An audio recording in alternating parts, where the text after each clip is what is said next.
We told you that we're going to have an exclusive interview with Minister Dr. Sonnie Badu, and he's joining us this morning here on the show for us to talk about his works and the new two, singles that are out that are doing so well. My Confidence, Enojare, and we're going to be looking at, the ministry as well and how it's been doing over there in the US. So let me see if we can connect with him. We have him on Zoom already. So let me see if you can hear me. Good morning, sir. How are you doing? MJ, I'm doing well. I've been staying up for you. I know, right? I know. Thank you so much. The time difference, man, but we're grateful you're able to join us this morning. That's okay. When it's KMG, you don't have a choice, right? You know what I mean?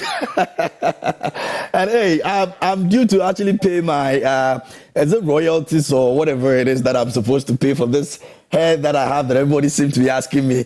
It's your brother Sonnie. Why are you looking like Sonnie and all of that? So now they want me to pay royalties to you. So I'll be paying for yearly. Tell them to join the club. You know what I mean? Yes. They would have to join the club. But I mean, it's been a great experience, watching you from where we sit and some of the many things that you're doing with the ministry, both music and, your call to do the work of God as well. And for me, I sit back and I look at it and I'm like, do you sometimes even get tired? You sometimes even feel like, come on, I'm doing too much. There's just too much going on with me. How is that, first of all, with the ministry? The ministry is doing so well because I'm very focused and I know exactly what I'm doing. I have, by the grace of God, a long-term plan. So all I keep doing is executing the plan. And so it's going very well. Yes, it gets tiring.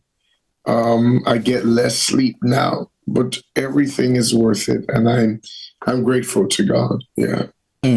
Let's talk about the impact it's making on the lives of people.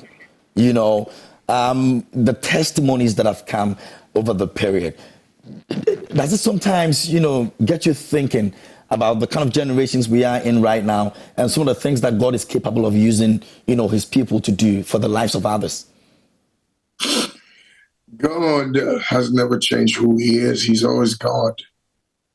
The same God Abraham experienced is the same God that we are experiencing now. The only problem with us and them is they spoke more about him than we do now. Okay. And in their season and era, they depended solely on God, but here we have different options. And so it's just a matter of fulfilling your purpose on earth, if I can say that. And I'm just privileged to be in the space and to be used by God. Watching people from all over the world. I mean, all over the world, getting drawn onto what we're doing here in Atlanta, Georgia is overwhelming and humbling.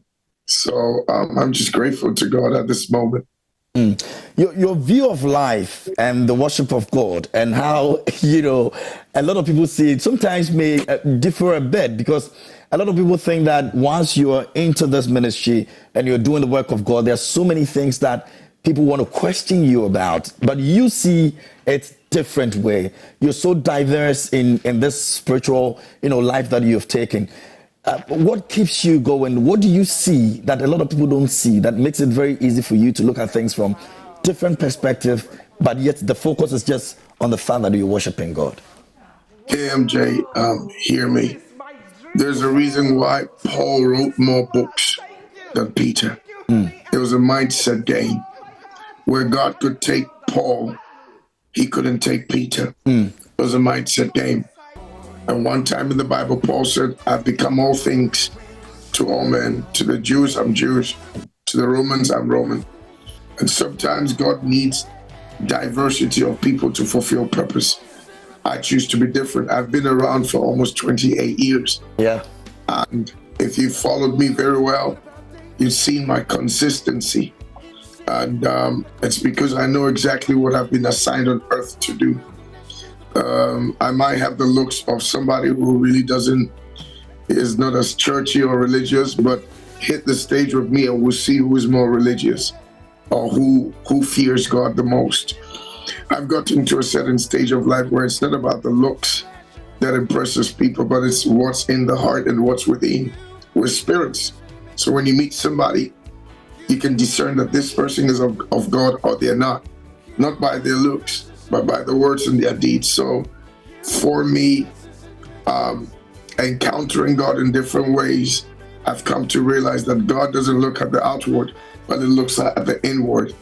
And people who point fingers all the time, I say watch them, because they're the ones that you should rather keep an eye on. So I'm just privileged to have a different mindset, and nothing moves me, no opinion moves me, because I'm confident in what I've been sent to do. Absolutely. Well, I mean, maybe that gave birth to my confidence, which of course we'll be talking about. We'll be talking about that in a couple of minutes. But what's your take on the current generation that we have right now? Do you sometimes fear for the generation that we're raising right now, especially with the advent of social media, which seems to be taking a lot from the generation that we have today? MJ, this new generation lacks respect and honor. Now on social media, everybody feels they can speak their mind because they have a little bit of credit on their phones. And so there's no respect. And let me say this, I might not know you, but if I've gone to a certain heights in life and you haven't been yet, you come on to disrespect, it'll go against you in life. I've seen too much in life. So the problem with this new generation is lack of respect. They don't care. They don't really care. If they need to insult you, they'll come on and insult you and feel good about it, or anything that will make them trend. If it's an insult, let them do it. A little bit of a 2 or 3 day fame makes them excited, but there's no depth inside. You understand? So my fear for this new generation is social media is kind of it's having a negative influence where the younger ones are disrespecting the older ones. I mean, I see certain young people go on bishops and pastors' pages and just insult them. They got to be careful. Life goes beyond social media. So that's my take. That's my little take. Yeah. Okay. Lastly, on the ministry, before we get into the music aspect of that, so there was a very major issue that happened here in Ghana. I think that for those non-believers, it was more or less a test of God's faith in the lives of people who have been called to follow Him, which had to do with Nogopo that you actually spoke about as well. Whatever actually got you talking about it, I'm sure it's because of where you're coming from, because you saw that there was more to the conversation than just somebody sitting somewhere and saying that I'm expressing my opinion about it. Now, first of all, do you think that we've gotten to a point where it looks as though people who are on the other side are actually making, and let me just say, people who are not religious people, who are not worshiping God, are beginning to understand that it's a test of war in this period, in this generation, that everything that has to do with standing against them, they will also just come back and fight. Or it's more or less like we have to coexist because of, at the end of the day, we are all from one person, which is God, the ultimate. I think there is the diversity of religion and culture, and it's always been respected in our area of life, especially Ghana or in Africa. But what's happening now is, I think, again, social media is giving people the edge to do whatever they feel like doing and just upload it on social media, and it trends overnight. Many years ago, when those facilities were not available, we hardly heard all these things. So I think the years and the eras comes with different challenges that we just got to grow to embrace it and understand the dynamics of life. However, my little sense I added to that was let mercy temper with judgment and let's not blow it out. I'm more concerned about preserving the integrity of Ghana. Okay, I'm a proud Ghanaian, and I want the world to hear about Ghana in such a positive way, and not the everyday people wake up, insults, disrespect. It's like from January to December, setting half of setting Ghanaians will always be in a fight. This one fighting each other, this one disrespecting this person and that person, which is understandable. Somebody like Bishop Ajinasari, he's done so much for Ghana, represented Ghana. I mean, I've had the privilege to do a few conferences with him in Nigeria. They fly in private jets to go to Nigeria to be a blessing. Bishop Ajinasari is married to an Ewa lady, and he goes to the Volta region to do whatever his crusade is. So what I was saying to the elders was, please, let's not blow this out. This man is no stranger to the land.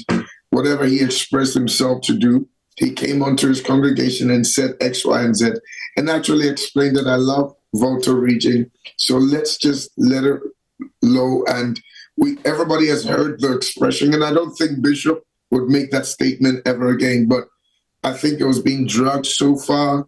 We're giving you this ever day to show up, and well, it's died out now. So I just pray and still plead that let's project Ghana in a so positive way that what Nigerians are doing, taking over crusades, concerts, gospel music, secular preaching, we should also do it as Ghanaians.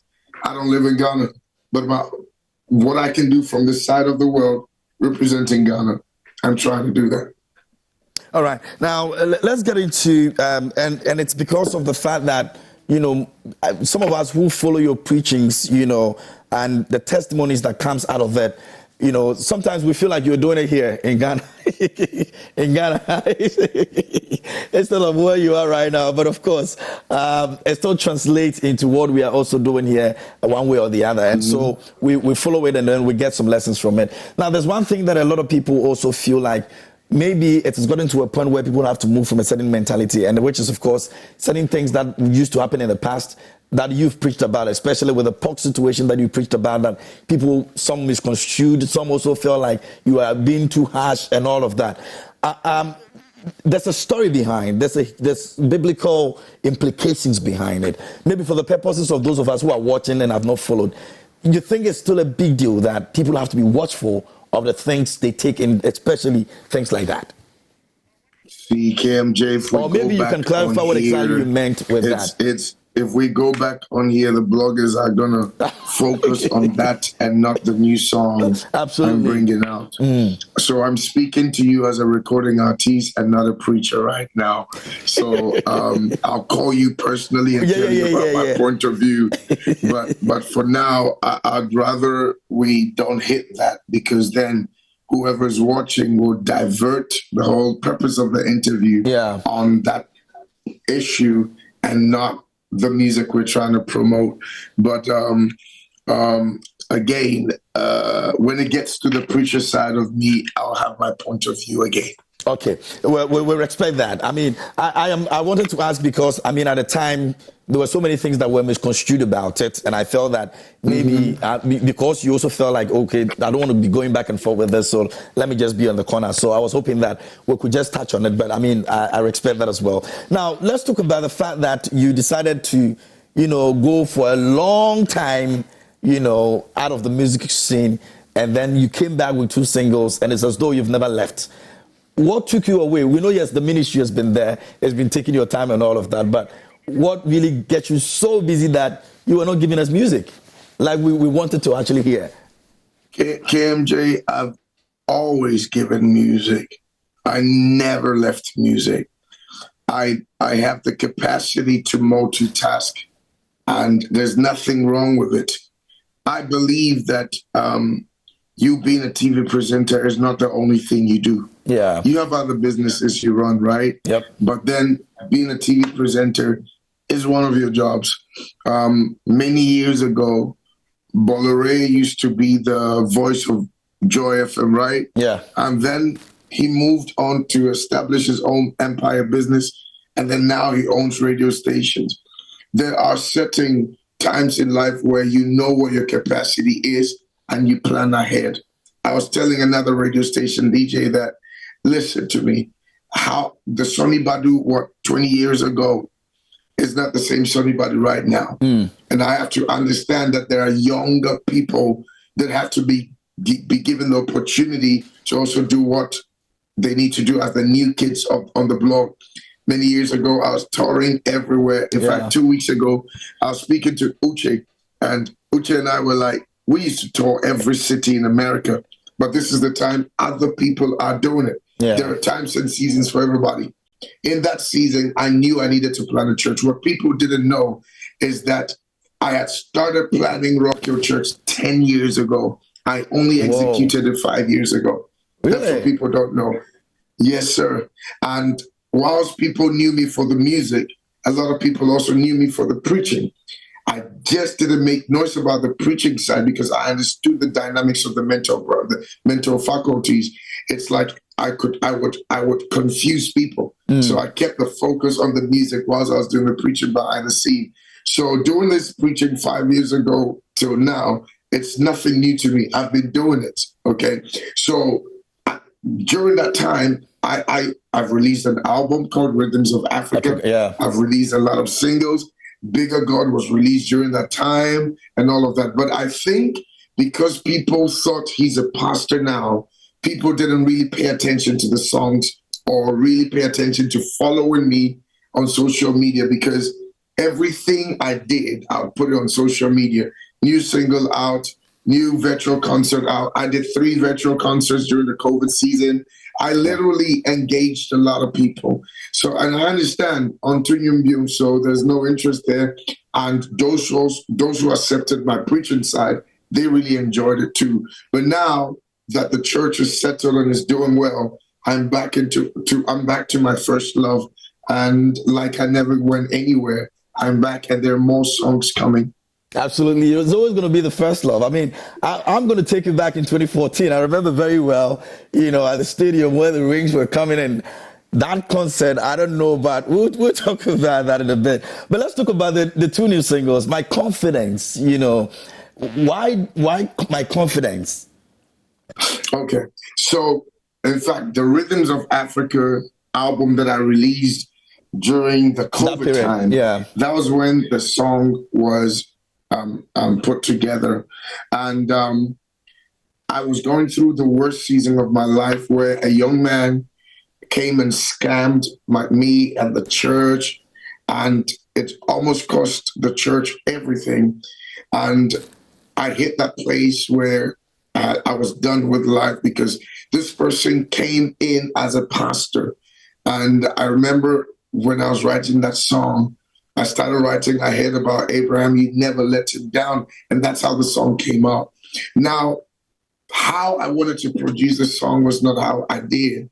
So when we had the opportunity to record at the Bucket Theater, I said, let me do the song. Let me do it again how my heart desires or how I feel led to do. And I'm so glad I made it happen. Even though there's a mistake on there, because there was a part I needed to modulate, but the band didn't go in with me. So I might record it again and do it just as I want it done. We don't even see. Okay, well, maybe professionals, but we don't even see it, because I mean, if you listen to the song, the message in there is very clear, and it's just hits you like that. Many people have had to, relive such experiences like you're narrating right now, and it's only the confidence that they have that can put them back on their feet again. So, and confidence also represents faith in God. So I have confidence in you. In other words, God, I have so much faith in you that you will not fail me or you will not let me down. And that song was that song that took me out of that situation, and God showed up in my life. So that song is very sentimental for me. Would you say it's one of the best you've written so far? Yes, you see, I don't just get up and write songs like other people. I write my life. That's why a song like Open the Floodgates is about 14 years, Yeah. Baba, but it's still relevant. Yeah. A song like Okokroko is about 7 years. It's still relevant. Covenant Keeping God, still relevant. My Soul Says Yes, 8 years, still relevant. I write songs like I'm writing my story, or I have an encounter with God, then I write the songs. So this is one of those songs that will last so long because you can feel the spirit behind the song. Do you sometimes see yourself in that Baba? I mean, it's one of the songs that I'm sure a lot of people would, in the next whatever years will still be loving and all of that. Sometimes when you sit back, it's the song that, let me just say, brought you to the limelight. It's very huge and all that. Do you sometimes go back to those moments and you ask questions about how it all came about? Since it's the one that really made it, the big hit for you. I always talk about how that song came up. And that song has literally, you can't introduce Sonnie Badu without talking about Baba Open the Floodgates. And I'm so grateful to God that even till date, that song heals. In fact, on that concert, I did Baba again. And Baba, it was from Baba that I went into my confidence. Yeah. So I'm about to release Baba and my confidence together.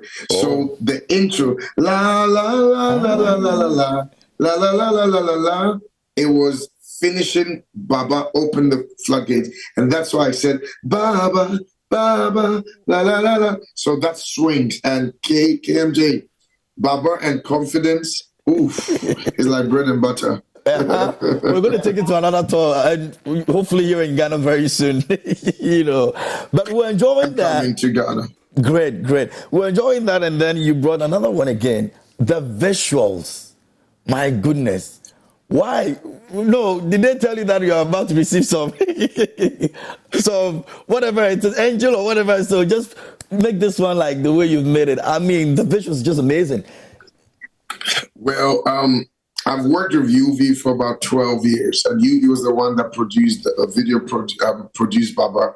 And I sent him the song, and he's like, fly me to America, let's get this done. So I gave him the storyline of how I wanted, because with all my songs, I sit down to put together the storyline and all of that. And he's like, let's do it. And I'm like, okay, get it cracked out. And he just poured his heart into it. And I'm happy with, in fact, let me be honest. I was like, UV, whatever you want to do, just do it. I just want to bring the song, you bring the video. So with people responding the way they are responding, UV takes the credit, not me. So it means what? Enojare, it means what? And what inspired that too? It means God has brought an end to my suffering. So there's this godmother I have, and that's her picture right there, who has been so helpful to me and my ministry. Her and her husband are incredible. And she's part of Rock Hill Church. In fact, she's part of the team that I sit to plan everything about me and my family and my ministry. And it was her birthday when she came to church to do Thanksgiving. And while I was just singing, I just went into the chorus. Do do do do do do. Again, do do do do do do. Do do do do do do. Again, do do do do do. So I was like, wait, I just got the melody, and then her name is Enojare. So I knew it was she had something to do with the song. So then when I went back home, I started writing 1,000 tongues wouldn't be enough for all the things you've done for me. But as for me and my house, we will lift our voice and say, from January, February, March, April, May, June, Shalabamo. And I just put my musical brains together, and here we go. The song is just doing well. So I'm grateful. I'm very grateful. An incredible piece, great visuals. It might have cost a fortune for that video. And I put my children, well, maybe over $10,000 that area, yeah. Wow. But it's worth it. It's worth it. And your kids are in there? Everyone is in there. So if you watch my I Hail You video, yeah, Imani was the only one in there. In there. And she keeps telling the other ones she's the only one in Daddy's video. Of course. So with this, I just wanted to make sure they were all in there. And you have no idea what happens in my house when that video is put. Everyone screams, everyone shouts. That's me right there. And I guess I've got to build their legacy as well and let them understand this is what Daddy has done. And this is why we have all we have. And you must all work towards this legacy. And I'm sure they're very proud of you. And how do you even juggle that? Ministry, music, counseling. You are everywhere. I'm actually releasing, it's going to come very soon, a Cartoon Network page on YouTube where I write Bible stories the children way to help the children. I'm working on that. I've done 50 books. I'm working on the 51st and 52nd books. Counseling, ministry, writing new songs. I'm in Florida now doing my conferences. So after Tuesday, church, Wednesday, Thursday, Friday, Saturday, Sunday morning, Sunday night, I'm preaching throughout. Monday is dedicated for the family. I cook for my wife and children, take my children swimming, spend time with them, and then Tuesday back at church. But it takes a lot of discipline to do what I do. Big bro, you don't have a life. That one I know. Really. Listen, my life is preserved for humanity. I'm an introvert, so that helps. I love my space. I can be in one place for 3 days, 4 days, and I'm just there. So I think that also helps. I'm not the outgoing person. Oh boy. When are we coming back to 2014 before we go? When are we? When are we coming back to 2014 before we... When are we coming back to 2014? When are we reliving the 2014 experience again here in Ghana? Oh, okay. So this December, I'm coming to Ghana. The dates will be released, and it's going to be the Rhythms of Africa concert, the homecoming concert. Rhythms of Africa, the homecoming concert. This time, I'm coming with a lot of Americans because I've said so much about Ghana. Mind you, my church, my congregation, we have 2 campuses now. We have New York and we have Atlanta, Georgia. Yeah. And everybody's excited. My Jamaican church members, my American church members, my Haitian church members, and my fans all over here in America. Everybody wants to come back down to Ghana to experience Ghana and experience this whole thing. Now, what I'm planning is after the concert, perhaps we will have our first Rock Hill church service in Ghana. You know, okay, we spoke about that a couple of months back. We spoke about that a couple of months back. I'm saying we spoke about that a couple of months back in that interview with it, and you promised that it's going to happen. So I'm excited about that. Yes, sir. Absolutely. Awesome. Before we let you go, though, we know you have too many things you're doing. What would you want to tell your fans, Ghanaians, all over the world, those who've been, so kind, followed you, and, you're preaching and everything?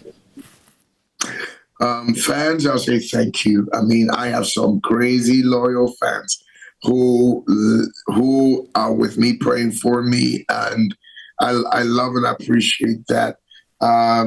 To the people of Ghana, let's project Ghana in the most positive way as we can. Let's try and let the world understand. I get sad when I see what's happening to our football side. Once upon a time, our soccer side we were fearsome. Everybody feared us. Yeah. But now we're going through our own challenges. So whatever everybody can do to support music, worship, preachers, whoever is doing well, let us rally behind that person and push them. KMJ, thank you. Joy Prime, guys, thank you. I appreciate all of you. Thank you so much for welcoming me back home. Maybe we'd have to literally drag you down here to come and play song for the Black Stars. If it's the only way we're going to bring a cup home. Masa, and yeah, damn me, but Mofa be the palace, brother. I know, right? Thank you very much, Dr. Sonnie Badu, for joining us this morning. We really appreciate your time. We're grateful. Thank We you. wish you the very best. Regards to the family at Rock Hill and, of course, the immediate family as well. And we hope to see you in Ghana in December very soon.